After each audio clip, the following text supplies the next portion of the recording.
In 1950s, after the Chinese invasion of Tibet begun, it took almost 9 years to take control over the region. Mao Zedong killed around 1 million people from Tibet, which is seen as one of the worst and largest war killing of all time. Until the time, the Chinese Communist Party remains in the supreme position of China. There will never be a free Tibet again. Many questions may rise in your mind that why does the Chinese send so many troops every year to Tibet, only to subjugating the population of the country after all the international backlash for all these years? Tibet is not even a mainstream industrial zone that helps the Chinese economy to grow. Rather, it's a place with less economic options to expand. Literally every time the Dalai Lama of Tibet meets a foreign leader, the Tibet issue gets fueled. The main reason behind the Tibet occupation of China, according to the Communist Party, is the national security of the country. There are 3 significant issues that the Communist Party of China focuses on. They are borderland, mineral resources, and the water occupied by the country. Are you looking for the element, people? Yay, that's not on the list. It's the land mass of Tibet that is so precious to the government of China.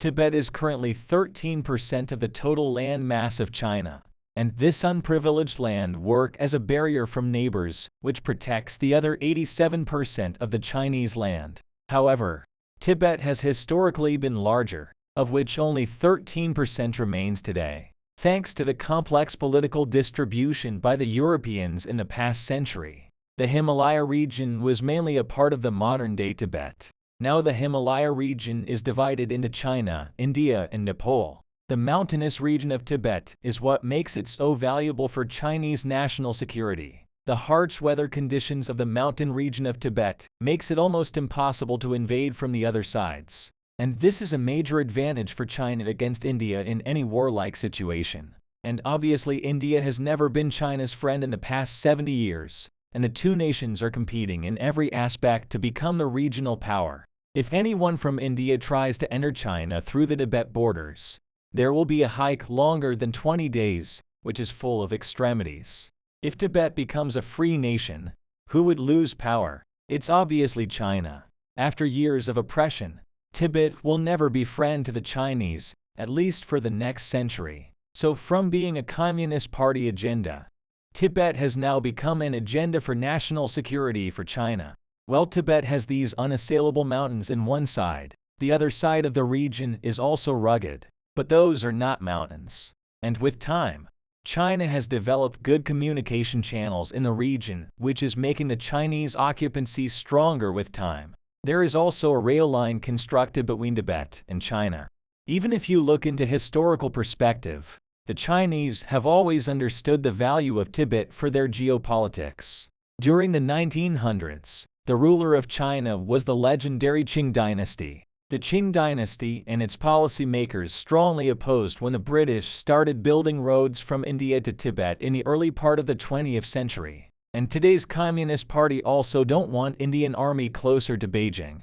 After the borders comes the minerals of Tibet. There are approximately around $130 billion worth mineral reserves in the highland of Tibet. And being the #1 exporter of the world, China needs those mineral reserves, including iron. There is also significant reserve of uranium, lithium, and mercury in the Tibetan region. Only the reserve of the above-mentioned 3 is enough to hold Tibet for the upcoming years.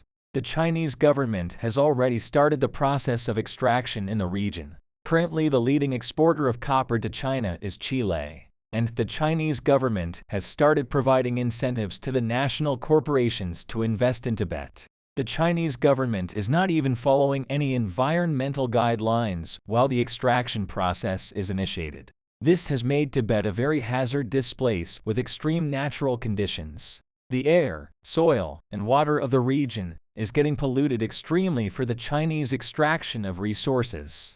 The final reason behind the occupation of Tibet is the water of the country. Tibet is the water tower of Asia, which is the originator of most of the major rivers in Asia. Major rivers flowing through China, India, River Delta Bangladesh have their origins back in Tibet. The most important Chinese rivers are the Yangtze River and the Yellow River. These 2 rivers are the main source of lives of the majority of Chinese populations in centuries. And you already know where these rivers have originated. Yes, that is Tibet. If a free Tibet ever decides to reroute any of these rivers, or even dam up those rivers, China will be a disaster. You can't simply live without water. You might be thinking this idea as far-fetched or just impossible. How can the Chinese government even think of such horrible ideas? Well, they are the ones who is doing this to other nations. There is a river called Zhangbo in Tibet. This river also flows through neighboring countries India and Bangladesh by the name Brahmaputra. And this has been a legendary river for the overall region for its economic and geopolitical significance.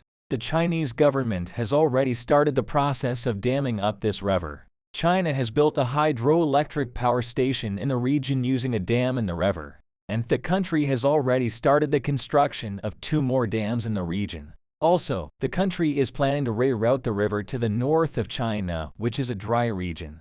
This will lower the flow of water to India and Bangladesh. Can Bangladesh and India do anything about it? No. China also controls highland of rivers flowing to different countries in South Asia, and all because of Tibet.